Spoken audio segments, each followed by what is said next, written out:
Education meeting. Looks like we got a crowd here today.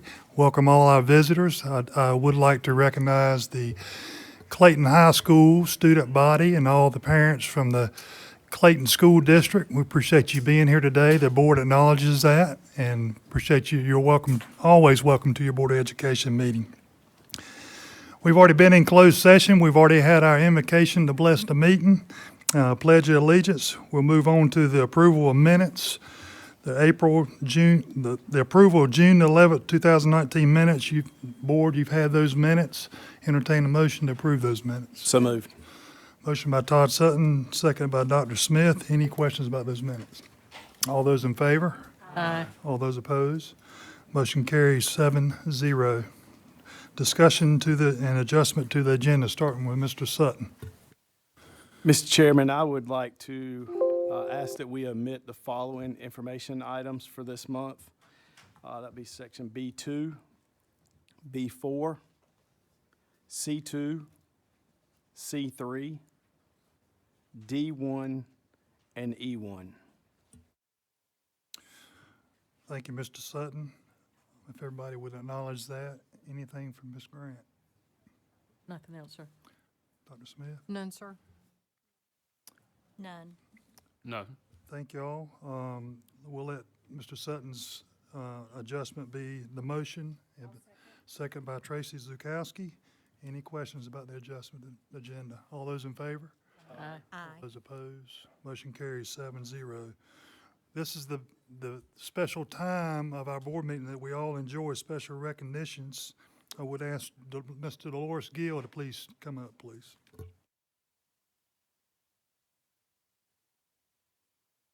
Welcome, Ms. Gill. Hello. Good afternoon, Chairman Wooten, Vice Chair Dr. Peggy Smith, members of the board, Jimmy Lawrence, and Superintendent Renfro.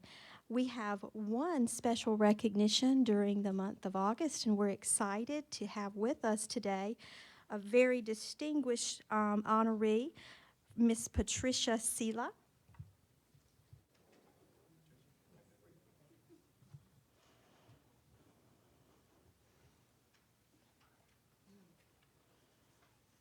I'm going to stand right here and talk about you for just a minute.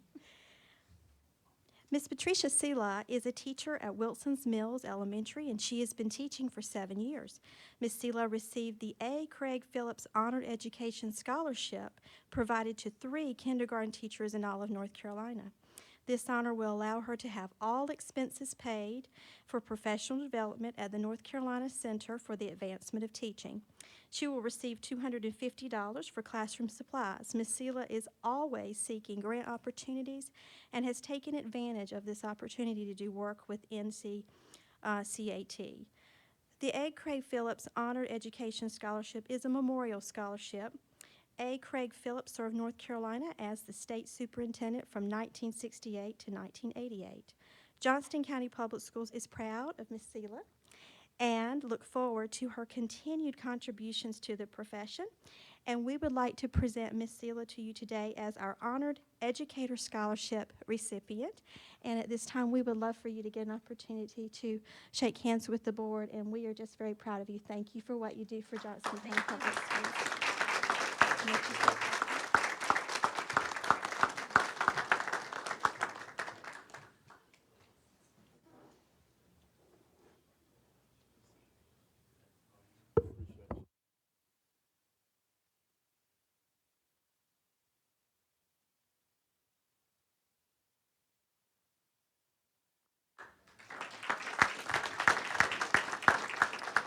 At this time, I will turn it over to Mr. Brian Vertrano.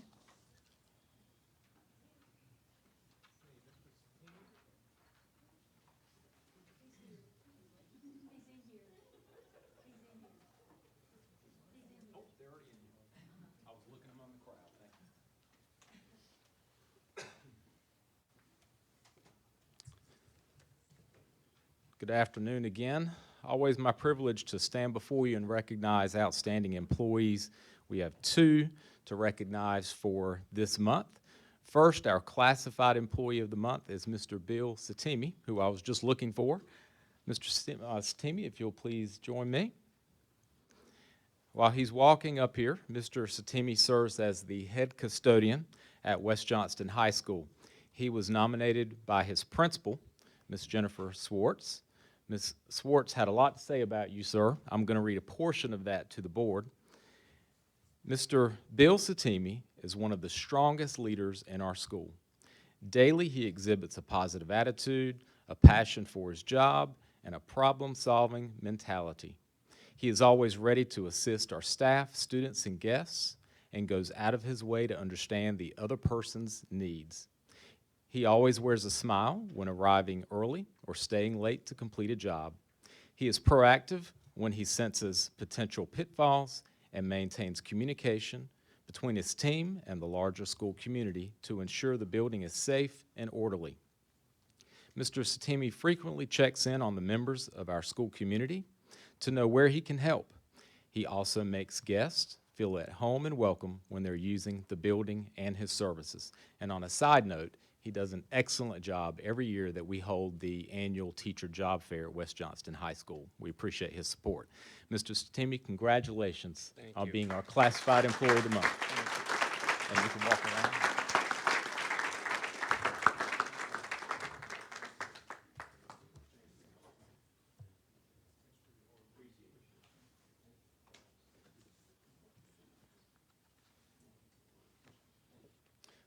Not quite finished, Mr. Satimi. A few more goodies for you. A certificate, gift card, and a keychain. Oh, how sweet. Thank you. Thank you, sir. Thank you.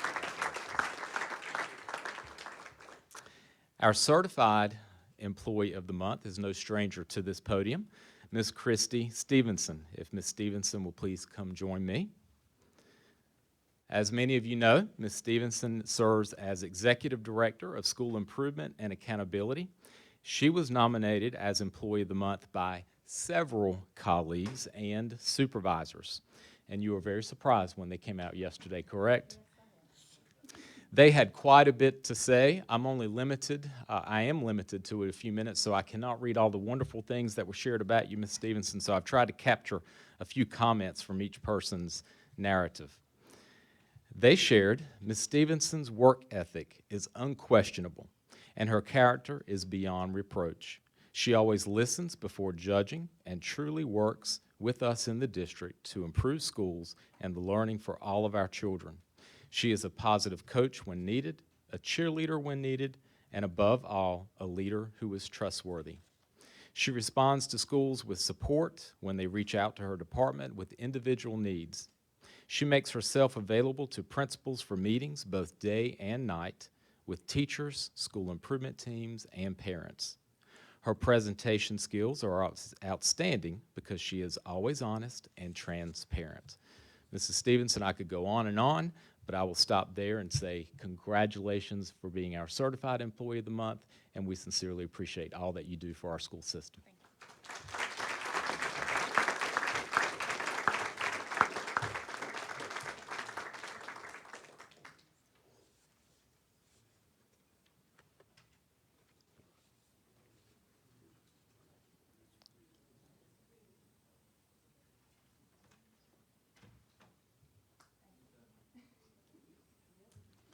And same for you as well, certificate, gift card, and a keychain. Thank you so much. Congratulations. Thank you, Mr. Chairman. Thank you, Mr. Petrano. Advisory Board appointments, starting with Dr. Smith. Thank you, Mr. Chairman. Is my microphone on? Shanitra Mangum, principal at, thank you, Westview Elementary, would like to appoint Anthony Bird for a term. This is a reappointment, term to end June 2022. At McGee's Crossroads Elementary, Principal Stephanie Leonard would like to reappoint members Kimberly Ford, Jason Gipe, Missy Mabry, and Jessica Tremblay for 3 years. These are all reappointments whose term would end June 2022. Thank you, Dr. Smith. We'll let that serve as the motion for advisory board appointments. I now go to Tracy Zukowski. Thank you, Chairman. Principal Brian Johnston at Corinth High School would like to reappoint members Carrie Bird and Larry Carroll for 3-year terms to end on June 2022. Thank you, Ms. Zukowski. Ms. Sessoms. Thank you, Chairman. Principal Anthony Whitaker at Four Oaks Middle would like to appoint 3 years each for Melissa Finch and Deanne Mintzner, filling vacant seats, both of these terms to end in June 2022. Principal Kathy Parrish at Four Oaks Elementary has recommended a reappointment of member Michelle Norman for 3 years, term to end in June 2022. And Principal Laura Mackey at South Smithfield Elementary would like to reappoint member June Lemke for 3 years, that term ending in June 2022. Thank you, Ms. Essence. We'll close it out with Teresa Grant. Thank you, Mr. Chairman. Principal Maureen Hannahue from Cleveland Elementary requests reappointment of Danielle Copper and Catherine Bogle for 3 years each, terms to end in June 2022. Thank you very much. We have a motion to approve advisory board appointments from Dr. Smith, a second from Tracy Zukowski. All those in favor? Aye. All those opposed? Motion carries 7-0. Dr. Renfro. Yes, sir, Mr. Chairman. This time I would ask that our board approve consent items 7A, 1A through 7A, 10. Entertain a motion for consent items. Motion by Ronald Johnston, second by Todd Sutton. Any questions about the consent items? If not, all those in favor? All those opposed? Motion carries 7-0. Dr. Renfro. Yes, sir. Mr. Wooten, Dr. Smith, members of the board, today we are honored to have our appointees from Johnston County Public Schools Board of Education, our trustees to Johnston Community College. And we've invited them to come up and do a presentation about what the collaboration is between Johnston County Public Schools and JCC.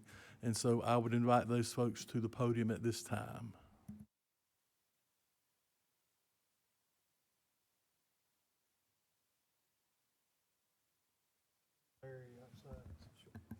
Mr. Vetrano, if you could help Ms. Daughtry and Mr. Sawry and those folks come in, we would appreciate it.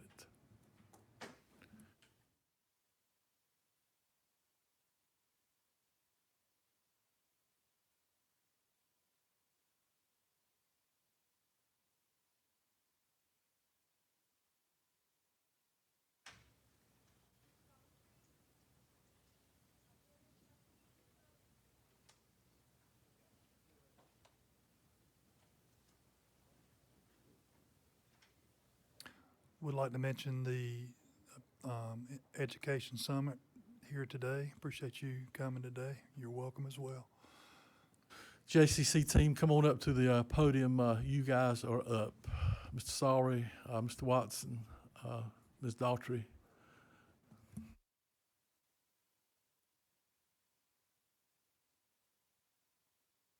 Welcome, Ms. Daughtry. Thank you. Thank y'all for being here today. Yes. Mr. Watson. Thank you for having us. Okay. Good afternoon, Dr. Renfro, Chairman Wooten, and members of the board. Thank you for the opportunity for myself and fellow trustees to bring an update from Johnston Community College. I am joined today by trustees Benton Sorry, here's Benton, Doug Oglesby, supposed to be with us, but I think we're going on a little bit early. He may join us. And Haywood Watson's right behind me. Also with us today from JCC is Dr. Terry Lee. Did she make it? There she is. Executive Director of Planning, Research, Effectiveness, and Strategy at JCC. We feel honored to serve as JCC trustees at a time when the college has made great strides over the last few years, and it has been a pleasure to be a part of that journey. Most recently, JCC was recognized in the 2019 edition of Smart Asset as one of the top 10 community colleges in America. To understand how Smart Asset compared the value of individual community colleges, they considered data for 796 colleges across 3 metrics: graduation and transfer rates, cost, and student-to-faculty ratio. Most importantly, this data makes clear Our community college does a great job of comparing students in an economical way for what comes next, whether that be pursuit of a bachelor's degree or landing a good job. Also, some hot off the press news is that we just got word from the North Carolina Systems Office that JCC led the state in performance measures attainment. JCC led the pack when compared to the 57 other community colleges across our state. Although we are very proud of these recognitions, we would like to highlight today the wonderful partnership JCC has with Johnston County Schools, which is just one of the many moving parts of the college's success. When we attend both national and state conferences with other trustees from across the state and country, it is this successful partnership that we are asked about repeatedly.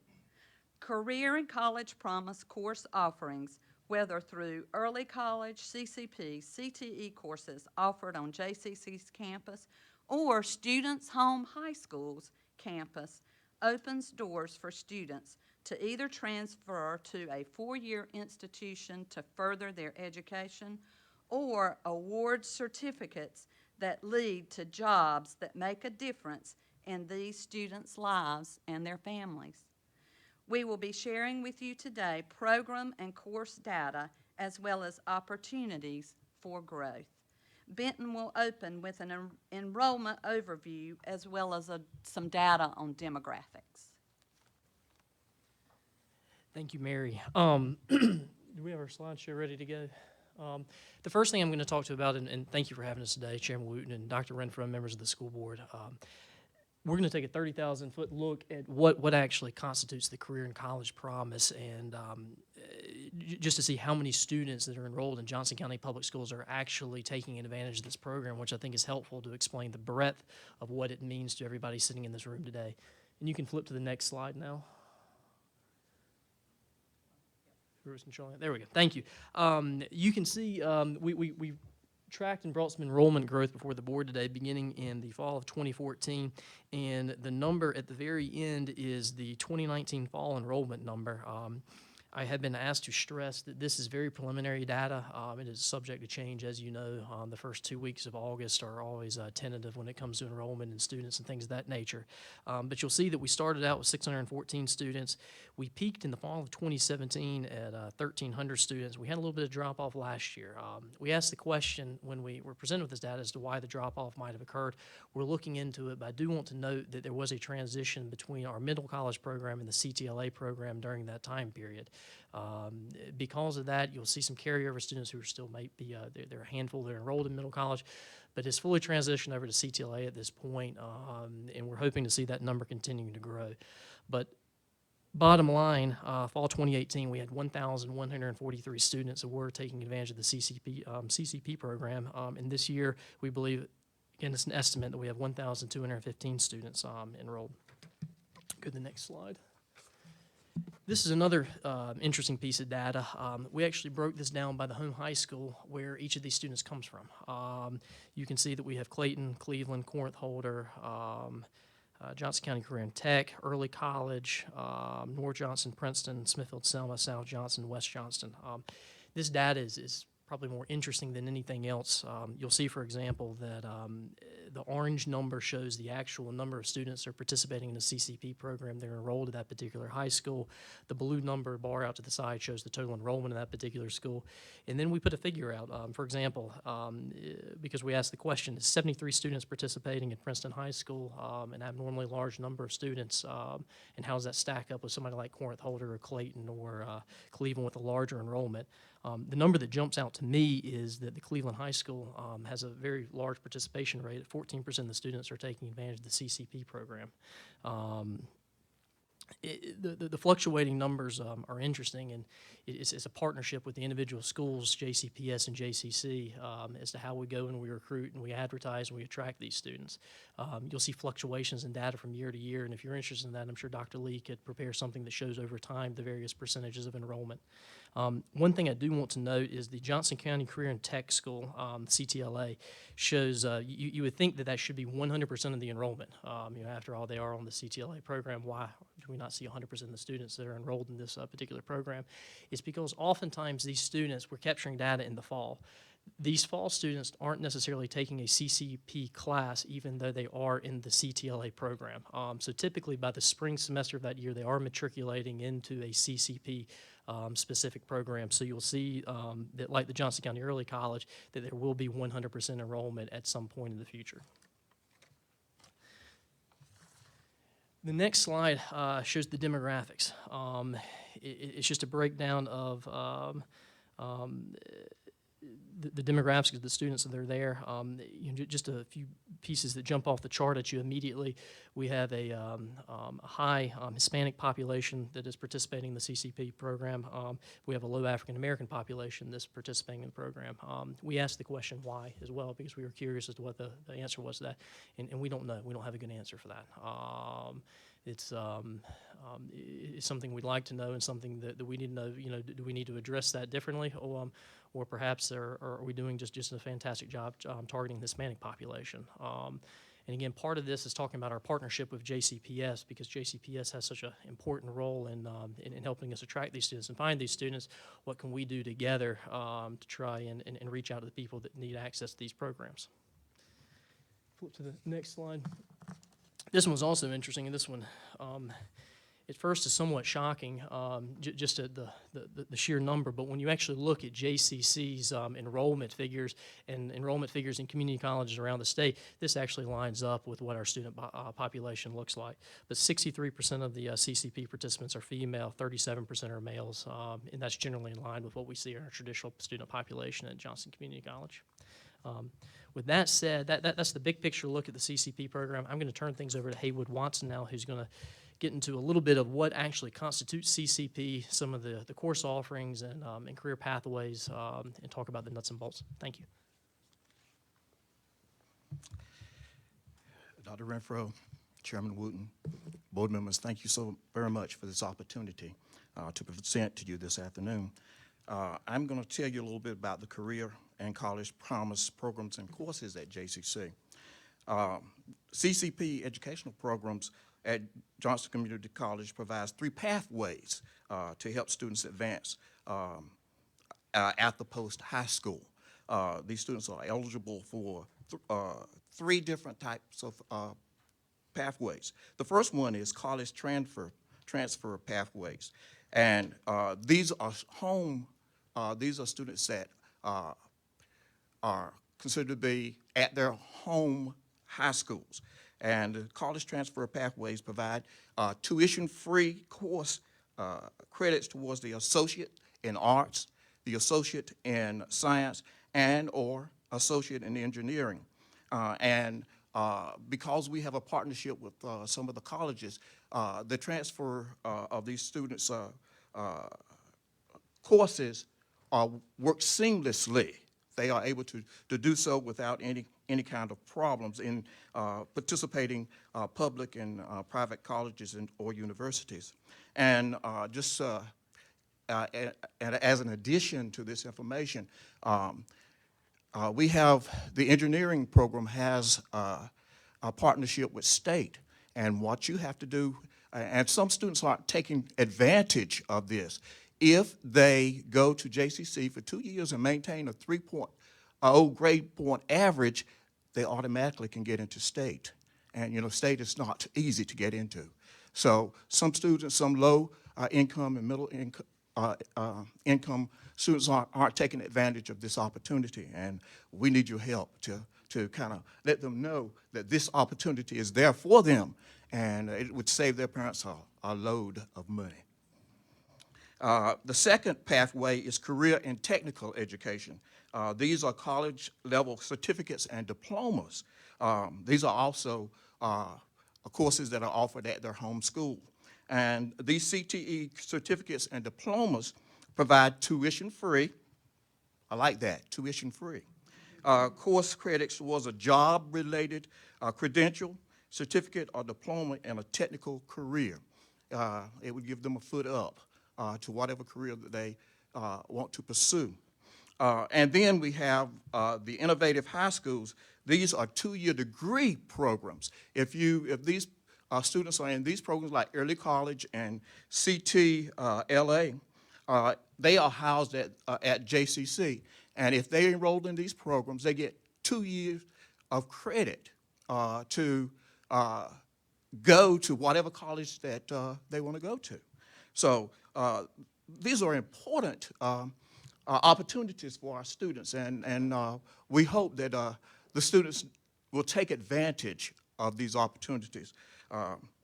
If you want more details, we've got a website that you can visit, or parents can visit and find out a little bit more information.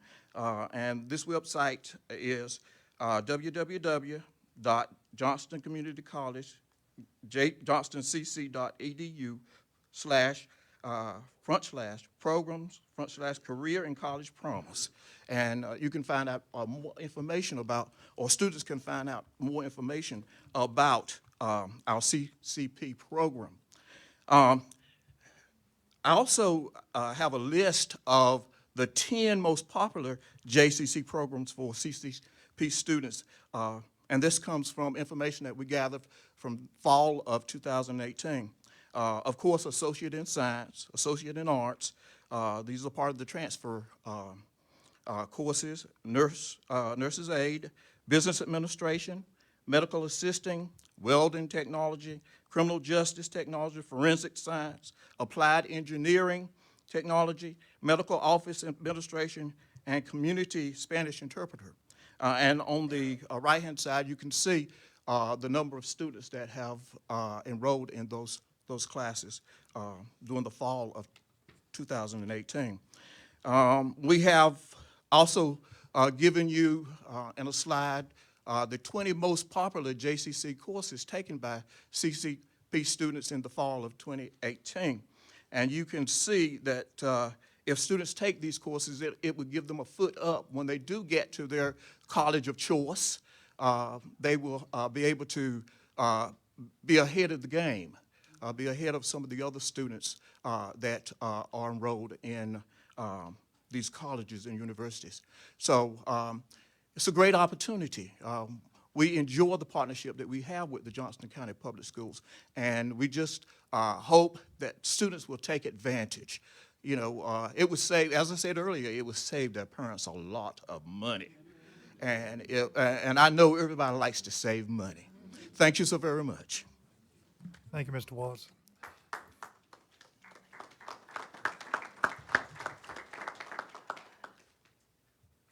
And I'm going to jump back up and speak again. I think we're going to, did we flip off our presentation? There we go. All right. Again, going back to the data issues, we wanted to break down and show you just how well that the CCP students were doing at JCC. It's important to understand that these are college-level classes. They're obtaining college-level credits for this. But not only are they taking these, but they're succeeding. They're doing particularly well.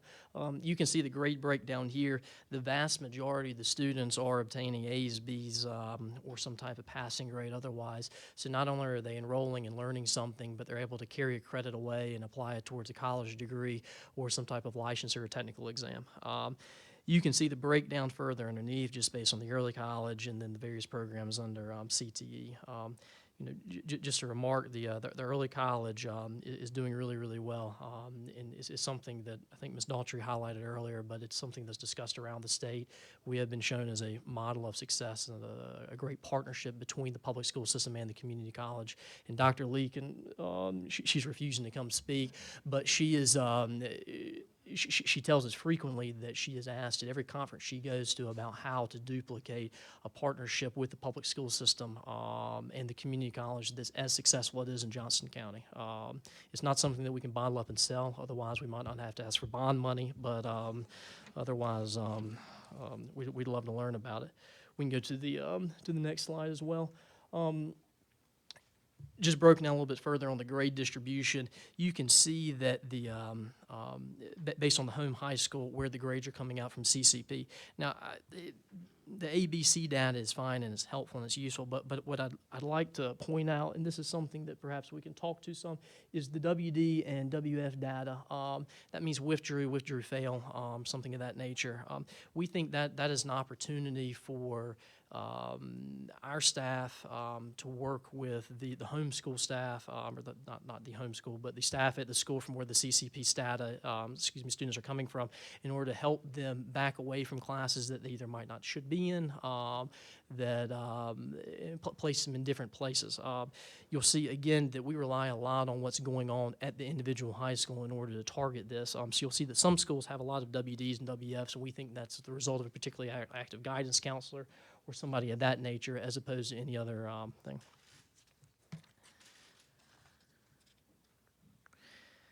The next slide is just a percentage breakdown. It is the exact same data, except shown in percentages. That's helpful perhaps just to see relative what the WD and WF looks at. Again, this is data that we aggregated. I think this would be helpful towards figuring out a way that we can help make our students more successful. The next slide, and this is the last one before we'll step away and take any questions you might have, talks about what happens to these students after they finish the CCP program.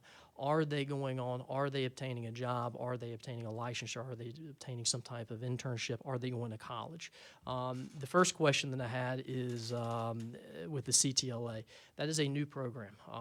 We have not had students that have fully matriculated from point A to point B through that, so that data is still in progress. I will say that JCC has had tremendous success recently with our technical programs. We're proud to say that this year we had a 100% pass rate, that all of our nursing students received their licensure from the state. We're one of the few colleges across the state that can boast that success, and that's a testament to the faculty and staff that we have at the school. Otherwise, and I thought this was another great statistic, is that of the CCP students that we could track to the National Student Clearinghouse, 87.1% of those ended up in a post-secondary college or university within 1 year of their high school graduation. Now, that's not showing that they it's not a perfect number because not all schools participate in the student clearinghouse. But considering that this is an imperfect number and the ones that we can track, we think that 87.1% of those that we can find is an incredibly good indicator of what we're doing works.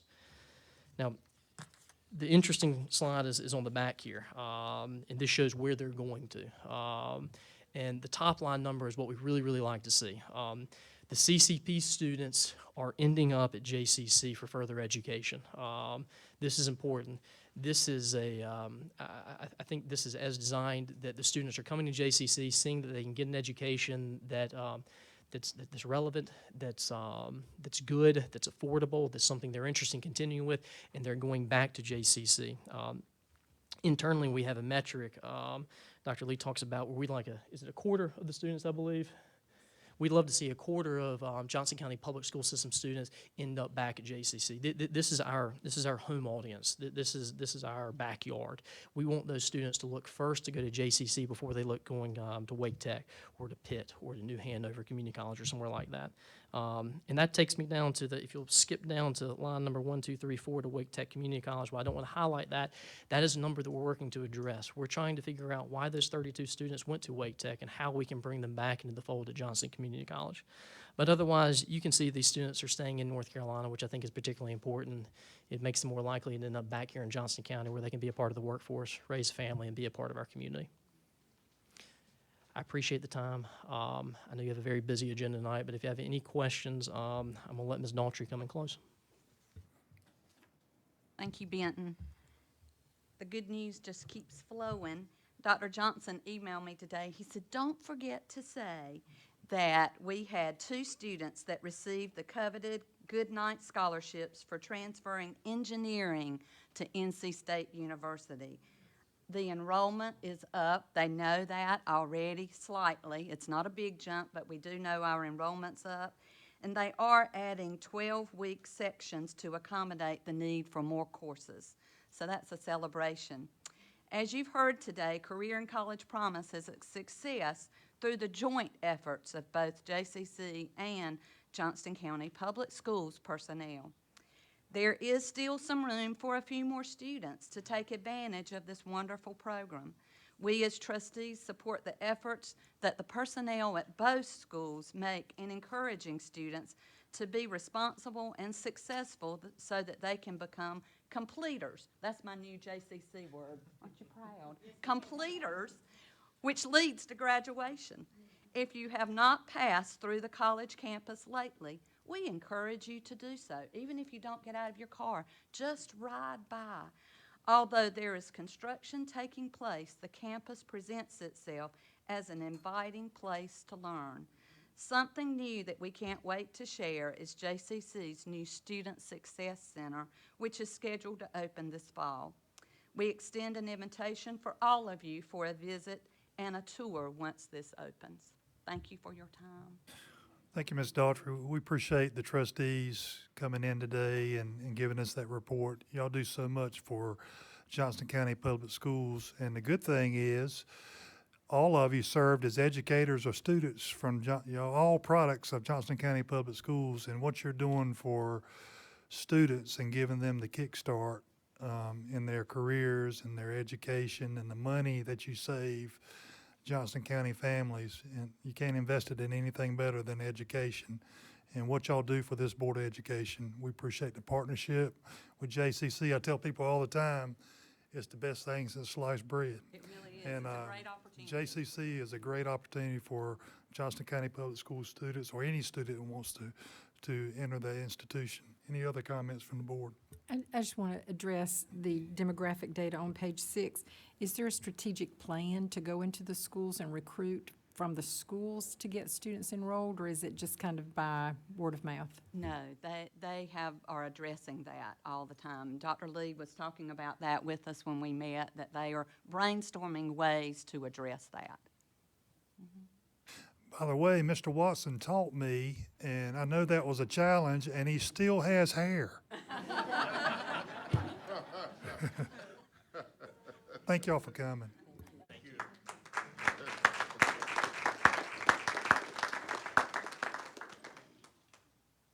Mr. Loris Gill, you're welcome again at the podium.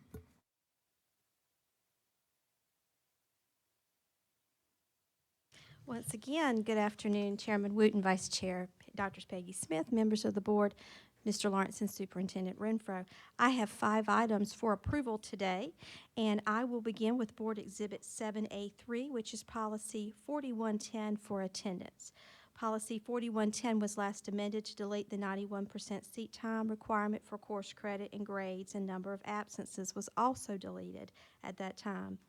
Due to concerns regarding attendance and time spent instructionally, it's being brought to the board to revert back to our archived policy.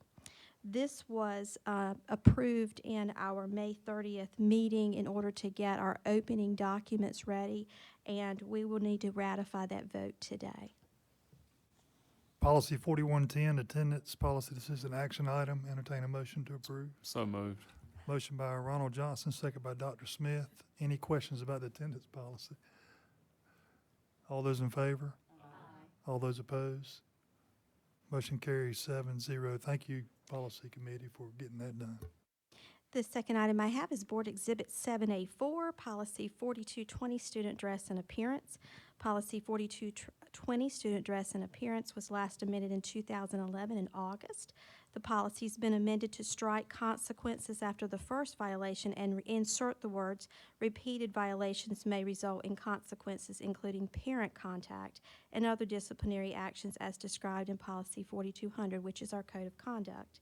The Policy Review Committee proposed amendments for approval. This was also approved and will need to be ratified for today. This was also included in our opening documents.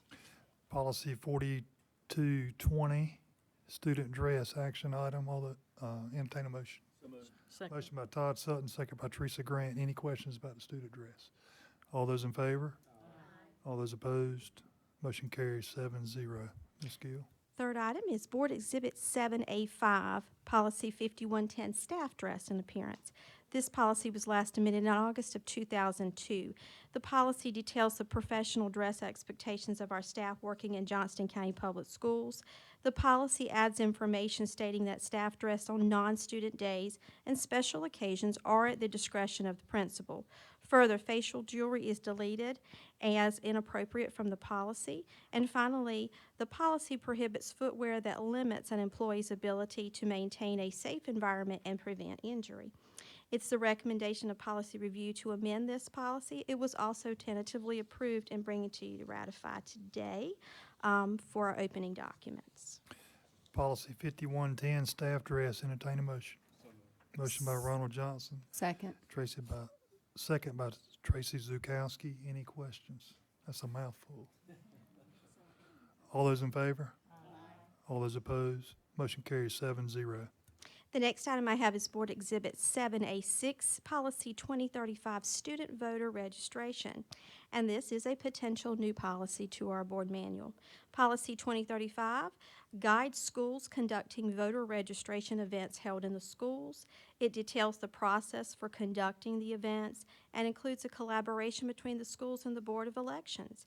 The policy encourages our superintendent to establish regulations to facilitate this approval, such as when and where the groups are permitted to hold the events. The events are also to be nonpartisan and not endorse any candidate or cause. The voter events must be approved by the superintendent and in compliance with state statute.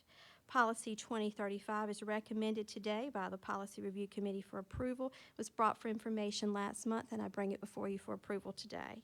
Policy 2035, student voter registration. Entertain a motion. So moved. Motion by Teresa Grant, second by Ronald Johnson. Any questions about student voter registration? All those in favor? All those opposed? Motion carries 7-0. The final item I have for you today is also a potential new policy to our board manual, Policy 34. I take that back. It is not a new policy. It is an amendment. Policy 3465, Other Animals in Schools. Johnston County Public Schools adopted 3465, Other Animals in Schools. In recent years, the policy allows for the appropriate and safe inclusion of live animals in our educational environment. The policy details the approval process and guidelines for animals in school for learning. But the policy has been amended to provide greater clarity and details for the use of all animals in schools. Further, the policy adds a new section entitled Animal Uses. This defines the type of animals that can be considered for 3465. We've also sent to you and will send the final approvals of additional regulations and exhibit forms to implement the policy. We have had Ms. Stacy Holloman, a representative from Pine Level Elementary, who has been so instrumental in working with us. She is in the back of the room today. She didn't want me to even mention her. Thank you. Ms. Holloman, who has stuck with us as we have worked through the complexities of utilizing animals in our schools for all sorts of educational therapy and facility type reasons. So we will bring that to you today. It was brought for information last month. Bring it to you today for approval. Policy 3465, Other Animals in School. Entertain a motion. So moved. By Todd Sutton, second by Dr. Smith. Teresa Grant. Any questions? All those in favor? All those opposed? Motion carries 7-0. Thank you, Ms. I am Gill. complete. Thank you. Dr. Coates. Welcome. Good afternoon. Mr. Board Chair, Madam Vice Chair, members of the board, Mr. Lawrence and Dr. Renfro. I have two items for you this afternoon. The first item is item 7B1. I'd like to just give a little history. If you recall, in our January meeting this past January, we had an overview of the current status and our plan for moving forward with our academically and intellectually gifted plan. In March, we gave an update on the new Department of Public Instruction requirements for the upcoming plan. That will be a 3-year plan. And we also shared with you that we had submitted some stakeholder surveys to get feedback from parents. We did administer that survey to the parent of every student in our district who was identified as academically or intellectually gifted. We updated you in April on the results of that particular survey and then used that information to go back and draft our plan, which we presented in May with support and was ready to have that plan ratified at the July board meeting. However, we had some personnel changes and had to make technical adjustments to the plan, and the July meeting ended up being canceled. So we did a poll vote in July for tentative approval of that plan in order to meet the Department of Public Instruction's deadline. And so today's purpose is to approve that plan and ratify the approval that you gave in July.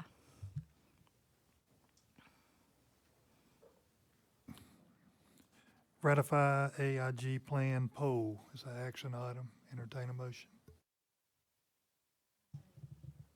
Thank you, Ms. Sessoms. Thank you, Mr. Johnson. Any questions? All those in favor? All those opposed? Motion carries 7-0. Thank you. And the second item I have today is Board Exhibit 7B3, and this is information about our federal programs, local plans that we will submit. And today we will be talking about the assurances and certifications that we need. As you are aware, the way the federal programs budget works is we get an amount that we can apply for. We have to get and provide assurances that we will use that money in the way it is intended, and that's what we're going to talk about today. And then we actually submit the grant application, and the funds can be given to us. So with respect to our, can you pull up that plan, please, Ms. Weckesser? We just have a real quick little overview. We're going to be looking at 4 parts of the federal programs, local plans. The first one is title, is our,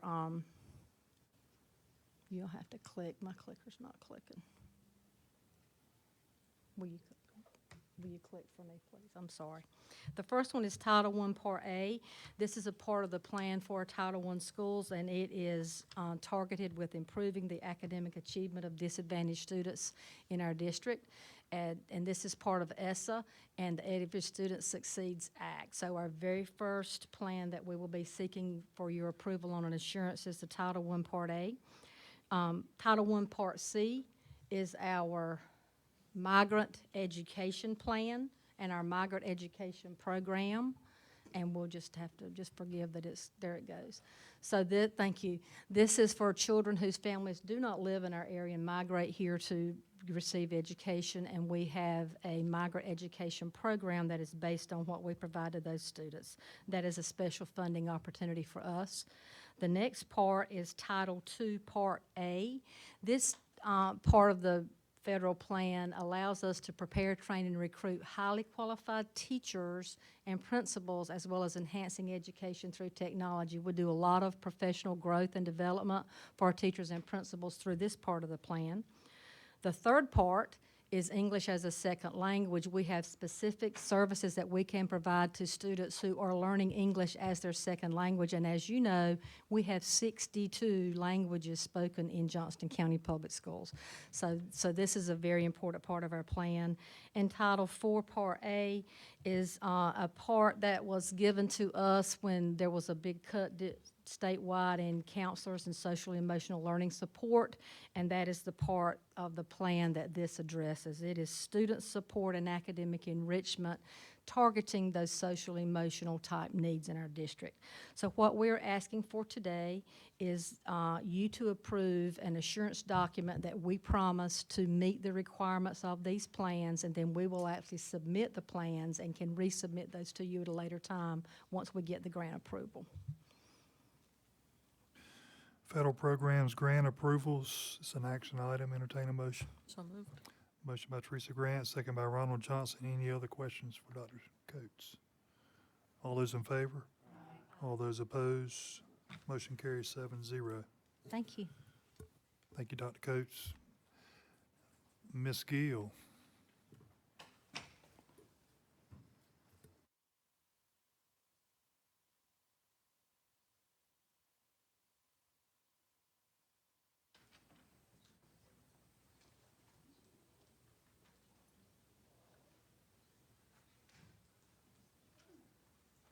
Welcome back.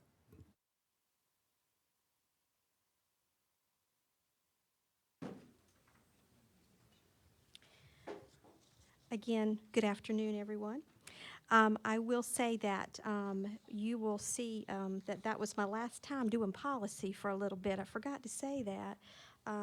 But the rite of passage will go to Dr. David Pierce, who's been working with policy, and so we have been transitioning together. So again, the next item that I have relates to the other side of my responsibilities, which is operations, which includes school nutrition. And that item is Board Exhibit 7C1, our school nutrition bid for 1920.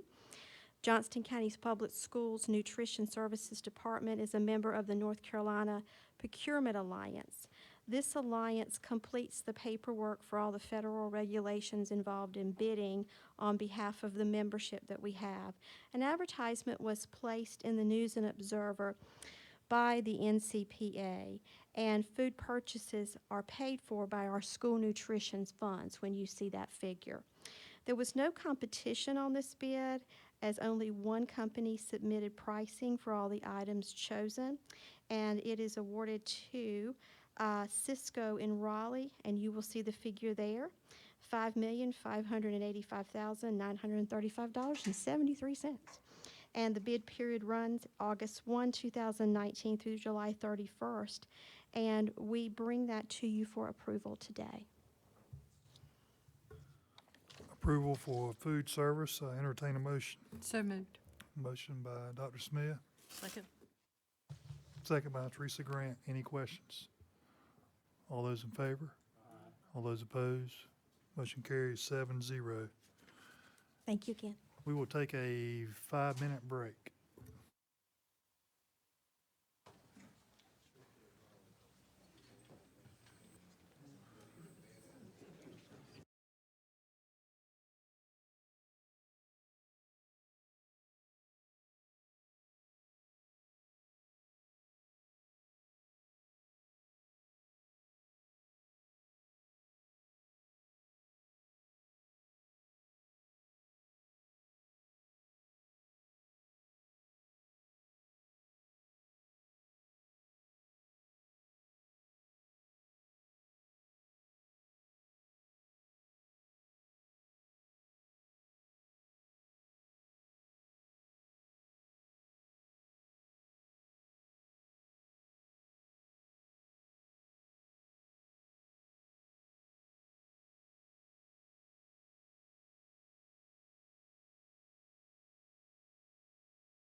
reconvene our meeting. Dr. Renfro. Mr. Chairman, at this time, we only have a couple items left on the agenda, and unfortunately, some of the folks that are supposed to be here for those two items are not here yet. And so at this time, I would recommend that we go back into closed session to consult with the board attorney in accordance with General Statutes 115C-319 and 143.318.11 subsections A1 and A3. Entertain a motion. Motion by Todd Sutton, second by Teresa Grant. All those in favor? All those opposed? Motion carries 7-0. We will reconvene the open meeting at 6 o'clock for public comment. Thank you.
We're on now.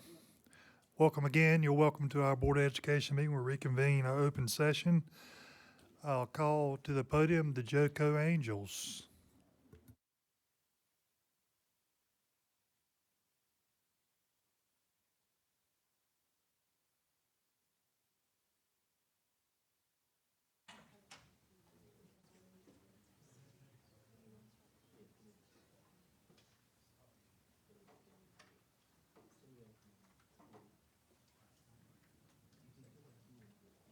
Are the JoCo Angels here? You're welcome to the podium. Appreciate you coming. I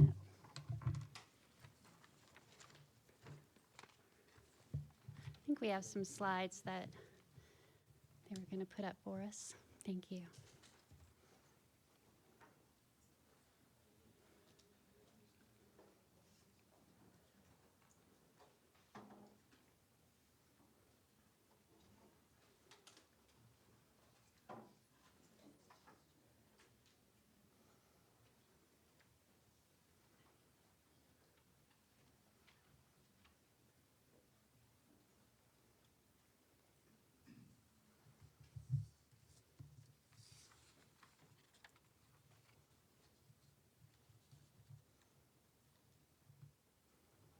Thank you. Is this the clicker you want us to use? You want to just scroll for us? Okay. So when you want to go to the next slide, just let her know. Okay. Y'all ready? Okay. All right. First of all, thank you very much for having us here this evening. It means a lot to us that you would invite us and care to hear our story. I'm not going to go into detail about who we are because our co-founder, Rhonda Toppings, is going to do that, but I will just tell you my name is Kelly Bloss. I am the mother of 4 students that came up through Johnston County Schools in the West Johnston District. I have an 8th grader going to McGee's Middle School this year, and on September 28th of 2017, my oldest son, David, died from an oxycodone overdose. It was intentional. His father is an addict, and he had access to his father's drugs, and he did take his own life. So thank you, and I'm going to turn it over to our other introductions. So my name is Roxy Bennett. This is my husband, Eddie. We lost our oldest son, Cole, to a drug overdose in August of 2017.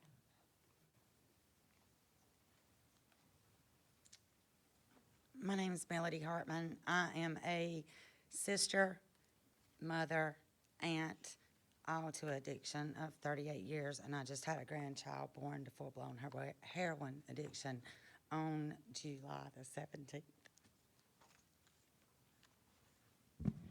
My name is Elizabeth Parham, and I attended West Johnston High School. I am 21 years old, and just in my class of 2016, at least 35% have turned to drugs. 5 people that I've been acquainted with have died in the last 2 years, 3 being since January of this year. The number of overdoses is higher than deaths because those people were blessed with another chance. And in some cases, multiple chances. 100% of my graduating class has been affected by drugs in some way, whether it be themselves doing them, their family or friend, or losing someone because of the drugs. I had no idea what drugs were until I was asked to try them in 8th grade at age 13.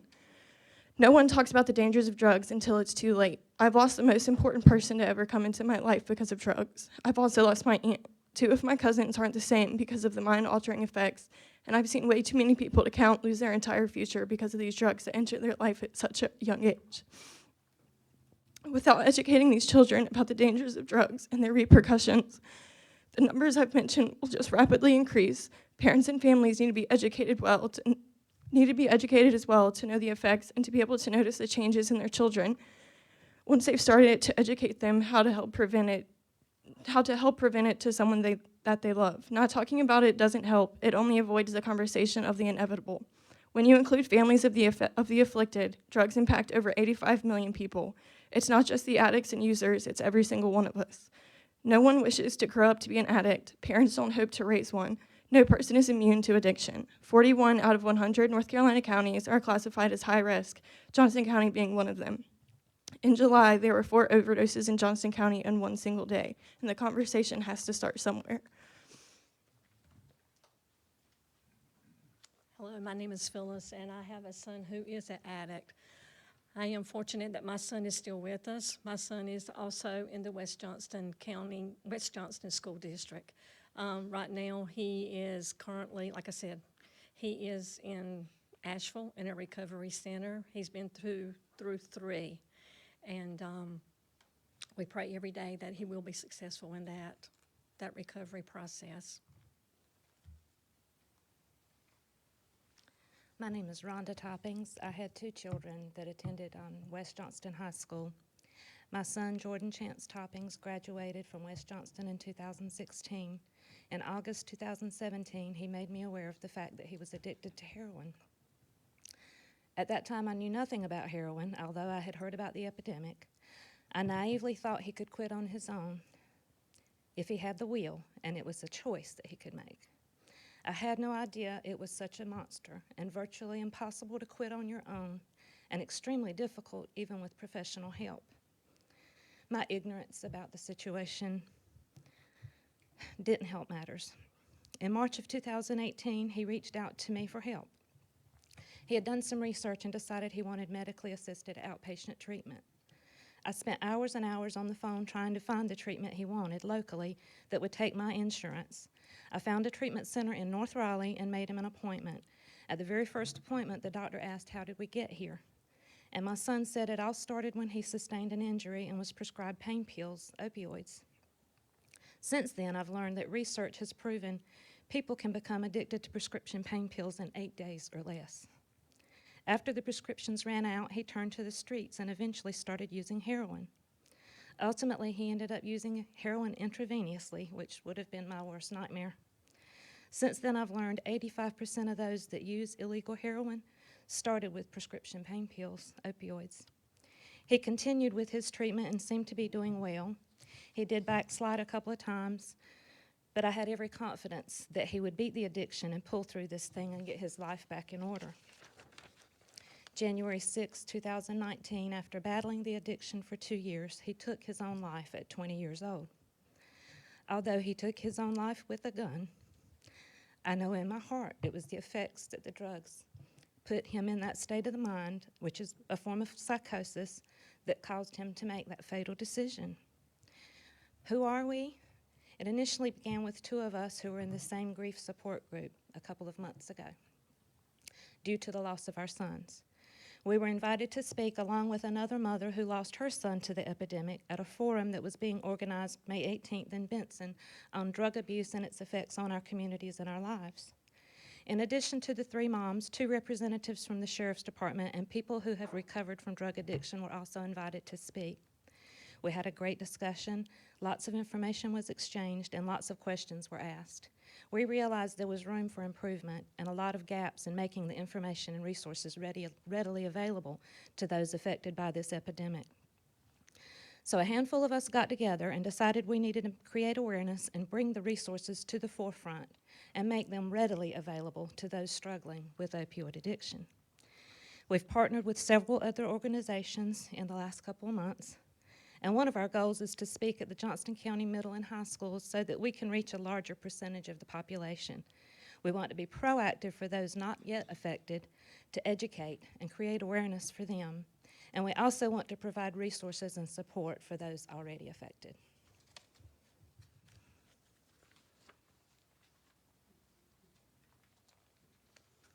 Thank you.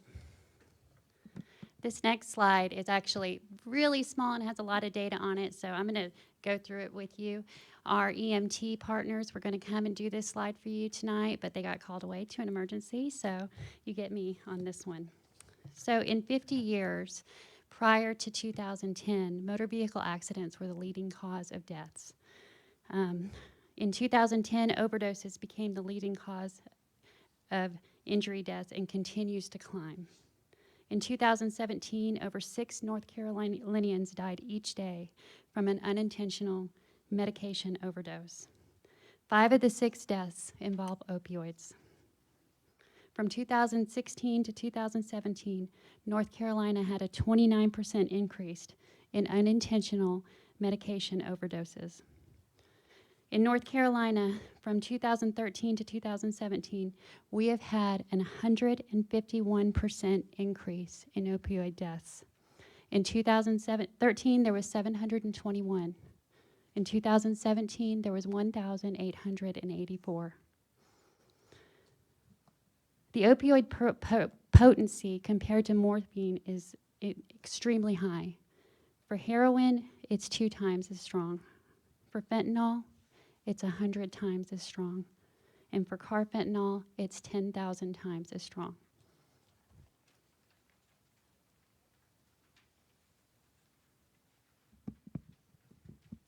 So this chart that's up now is from the Substance Abuse and Mental Health Services Administrations. Research shows that most people end up on harder drugs such as heroin or meth after using prescription pills. Obviously, the higher percentage of misuse occurs between the ages of 18 and 25. However, it is alarming to see the numbers of kids 12 to 17 in the red who are reporting misuse. Most parents are not thinking about the possibility of their children encountering such addicting drugs in middle school.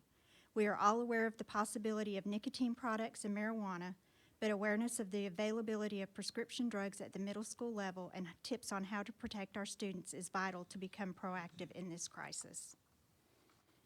In middle and high school, kids can take medications belonging to their parents, grandparents, or other family members and sell or give them away. Once the supply is gone, these kids are looking for other ways to achieve that same high. Currently, the cheapest and most prevalent drug they are turning to is heroin. This is why we feel that beginning these conversations with kids in middle school is so important. Many kids do not think twice about taking a pill their friend gives them at school, but more and more we're finding that pills, marijuana, and even some vape products are laced with fentanyl.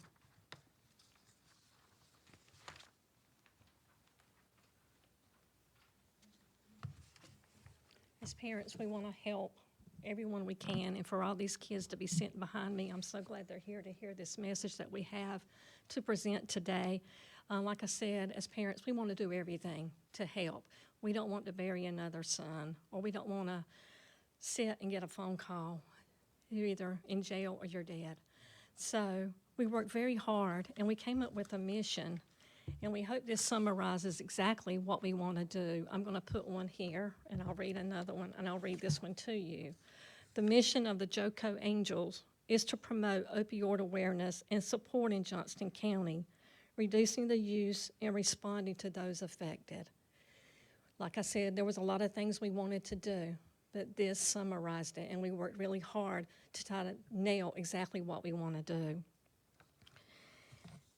And the next step that we want to do in our mission is to continue to build a resource map, because they found, and I found also, when your child's OD'd or they're in the hospital, there is absolutely no resources in Johnston County. So we have made a list of, just since May 18th, we have made a list of resources for parents that was not there.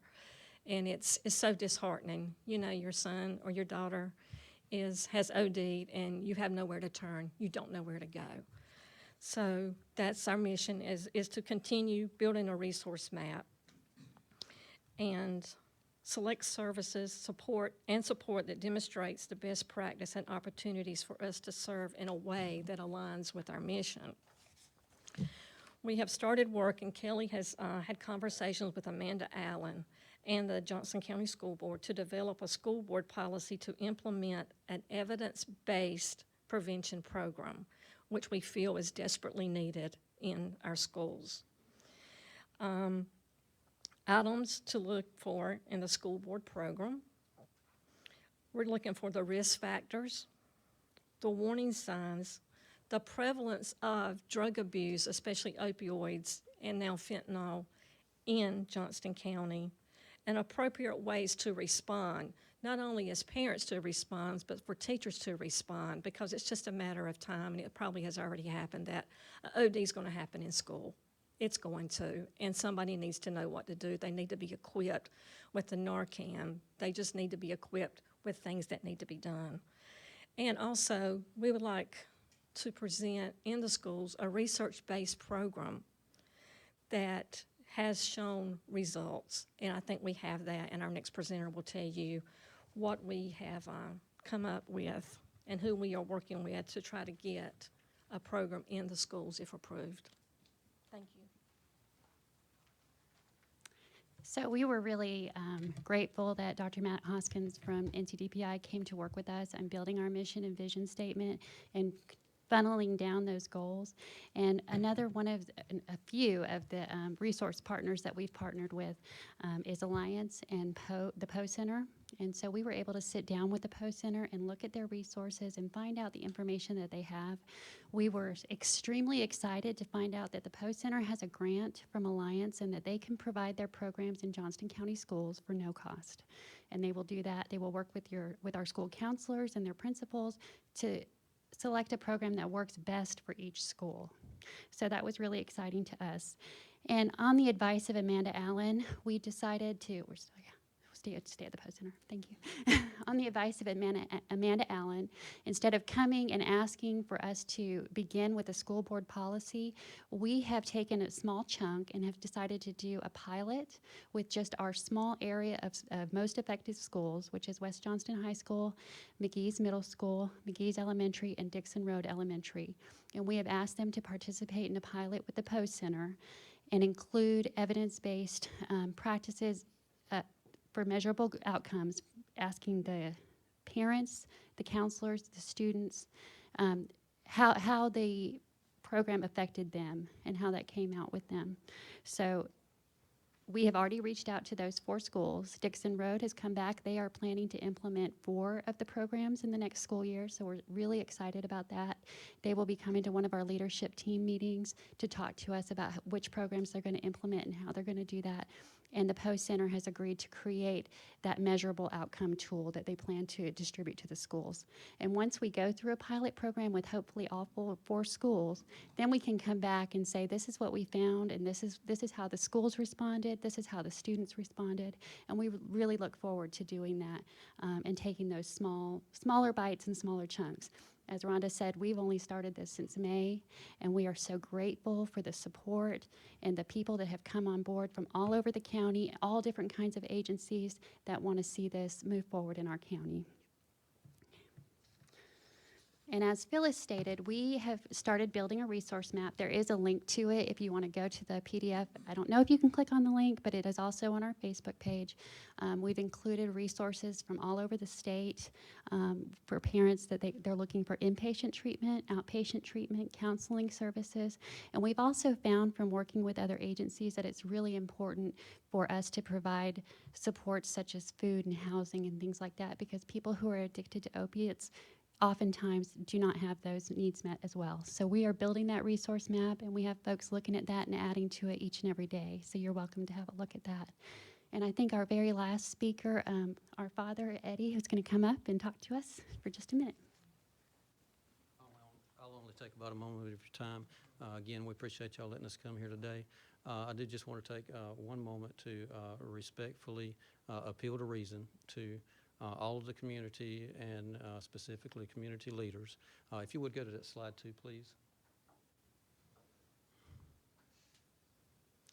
Like one of the presenters spoke a moment ago, said that it reaches out to everyone, it touches everyone. I want you to see that the guy there in the middle with the in the tuxedo, that's my son. That was Justin Cole Bennett.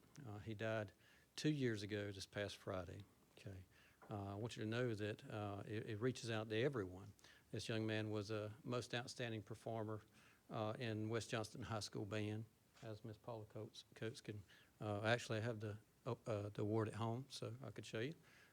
He top of the class, his graduating class, 2017, as well as performed literally the Sunday night before he passed away. Or Sunday before he passed away, he was performing in our praise and worship at Lighthouse Baptist Church. So I want everyone here to know that it knows no bounds. So this is an ugly, ugly thing, and we have to let everyone know just how ugly it is, but we need to prepare them for it. We have a Live at 25 for our kids. Well, we have to get some education out so that people understand and are prepared to say no. They have their mind made up before the opportunity comes. Thank you.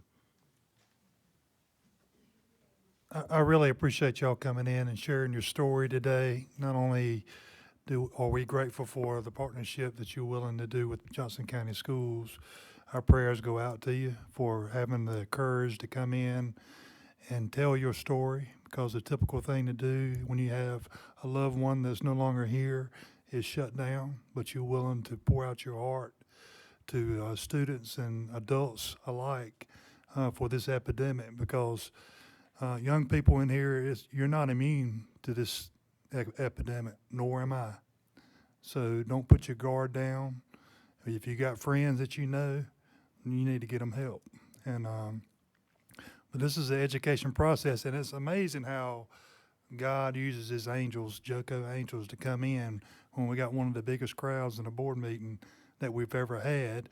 Plus, we live stream, so it's going across the county, it's going across surrounding counties, and everybody that's watching today, that this is a serious epidemic, and we got people willing to roll up their sleeves and help. So God bless y'all, and thank you for what you do.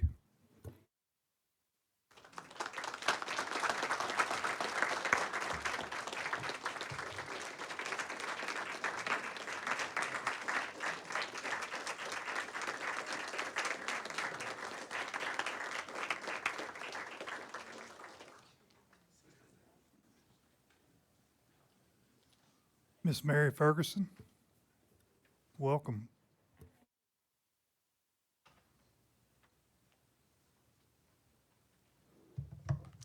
Good afternoon.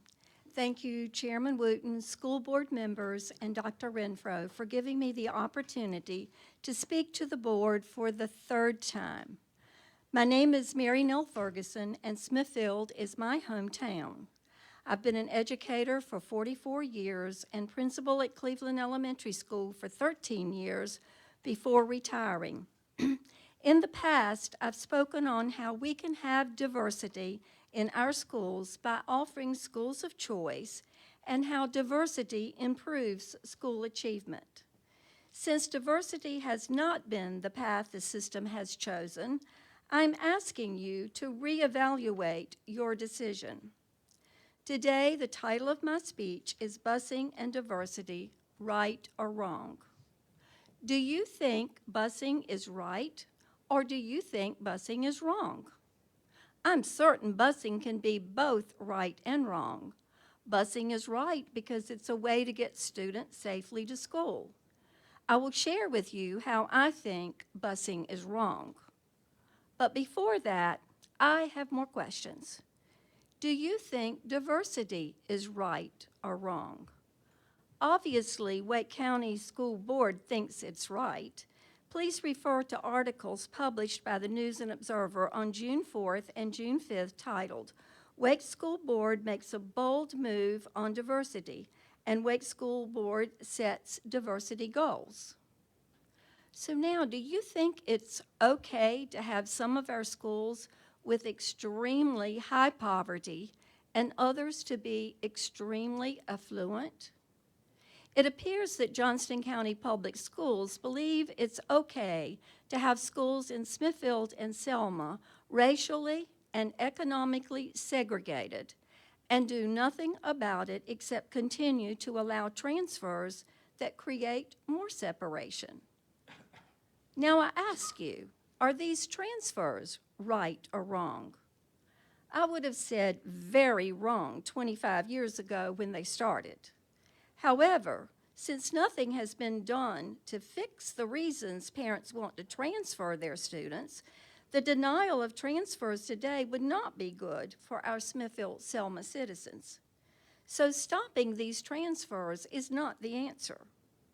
Instead, these schools need to be fixed so parents want their children to go to the neighborhood schools. I want to be very clear. The principals and teachers do not need to be fixed. They are doing a remarkable job. These schools need diversity, and that's up to the system to fix. Obviously, you believe equity in education is right, or you would not spend tax money on 2 central office positions whose titles are equity.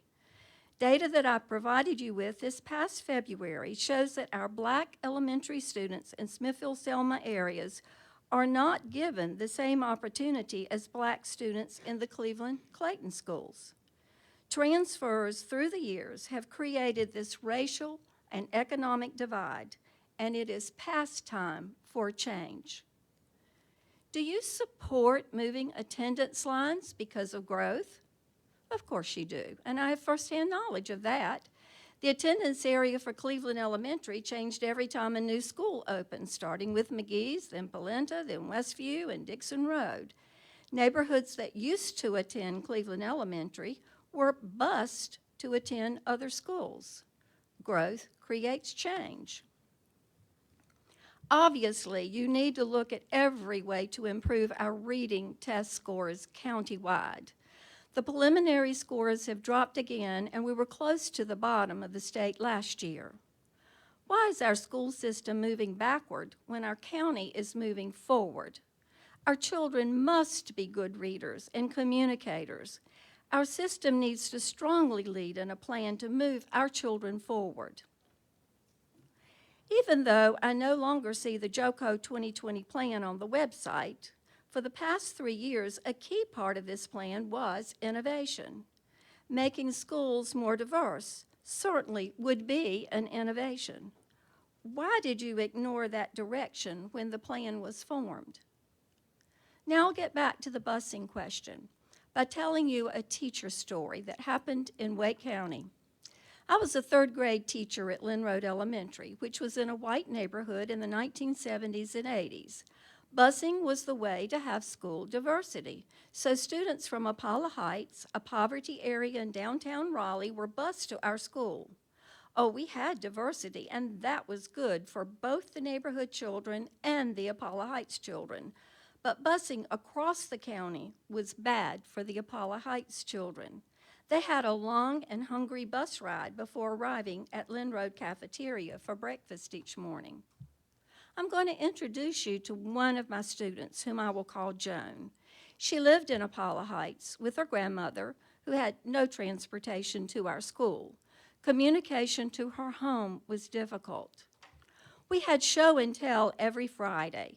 When it was Joan's time, she would always choose to tell, as she had nothing to bring that compared to what the neighborhood children had to show. One Friday, she surprised me and brought her book bag to the show and tell chair. Joan settled into her seat and pulled out a rusted old chain. The other children watched in awe as she explained it was her mother's necklace, but her mother would not let her bring the diamonds that went on every link. She hung it around her neck and pointed to every place that would hold a diamond. I looked at the children's faces, afraid someone might say something unkind. Not a single word. No one raised a hand to ask a question, and all was well. I think it's easy for you to see how this true story illustrates how this use of busing was wrong. Without a video of my classroom, it's harder to show you how diversity was right for all children. I'm pretty sure if you had come for a visit, you would have seen a classroom where everyone was learning. I know my level of instruction was high because of the academic needs of my students. I only had a few Joans, and thus it was easy for me to find ways to support them. All of my children loved to help each other learn, and Joan was a part of that culture. I also have to add, I think you would agree that Joan was a very innovative child. I continue to challenge you to make diversity part of your board goals.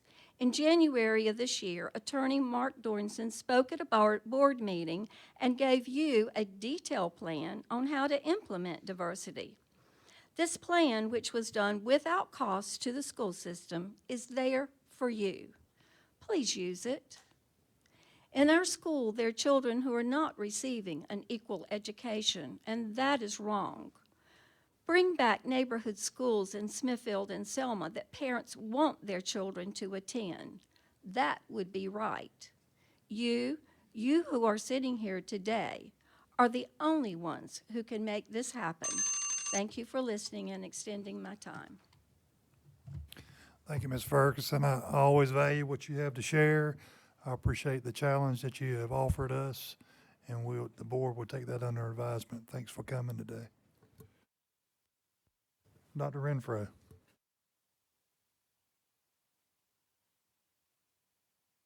So we'll same thing about our next meeting in September. September board meeting is Tuesday, September the 10th, 2019. You know, we're getting close to clear Christmas every day. It's amazing how it flies by. Closed session starts at 2 o'clock. Open session starts at 4. Please join us if you can make it. Mr. Chairman, this time I would ask that we, go ahead, sir. Would like to thank the students from Clayton School District coming. We appreciate y'all's passion and pride in your school and your community. And thank you and your parents for coming today. We appreciate y'all. Mr. Chairman, this time I ask that we return to executive session for the purpose of consulting with the board attorney to discuss items in accordance with North Carolina General Statutes 115C-319, 143.318.11, subsections A1 and A3. Entertain a motion. Motion by Dr. Smith, second by Ronald Johnston. All those in favor? 5-minute break.